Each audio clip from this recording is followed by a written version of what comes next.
दियासी most दियासी किणुते से टंका आपको मैंने आपको असिस्टेंस जो गवर्नमेंट जो दूसरी डायरेक्ट बेनिफिट ट्रांसफर रे आपन पैसा को छड़ाई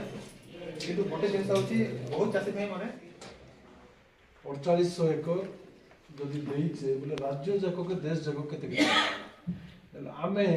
ताके नै करी जदि सत विनियोग करबो बोले निश्चित भाव रे आमे लाभवान हबो। सरकार सबू जिनस करला छे चाउल थानु आरंभ करी आमर पेंशन थानु आरंभ करी गोटे लोग जदि हिसाब करबा आमे गोटे परिवार के वर्ष के इटा मन छाड़ी करी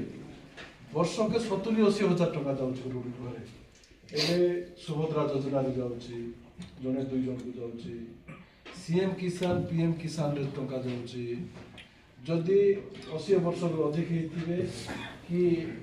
जदि का 80% रो अधिक जदि दिव्यांग मन रे हैंडिकैप जदि रेसी बोले से माने 3500 लगा जाइछे हम जदि इति देखबो निश्चित भाव रे प्रत्येक परिवार चाउल के जदि हम 12 मास चाउल जदि हिसाब करबो बोले पाखा पाखी हमर 70,000 रु अधिक प्रत्येक परिवार जाइछे आमे ताक जदि सत विनियोग करबो निश्चित भाव रे हमके नै कि हमर आर्थिक सुदृढ़ पाई बोली करी हमर परिवार का उन्नति का जरूरी करी निश्चय सहायता हेसी।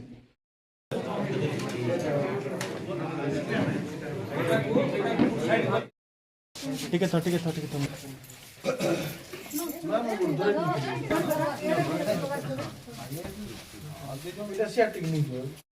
देखा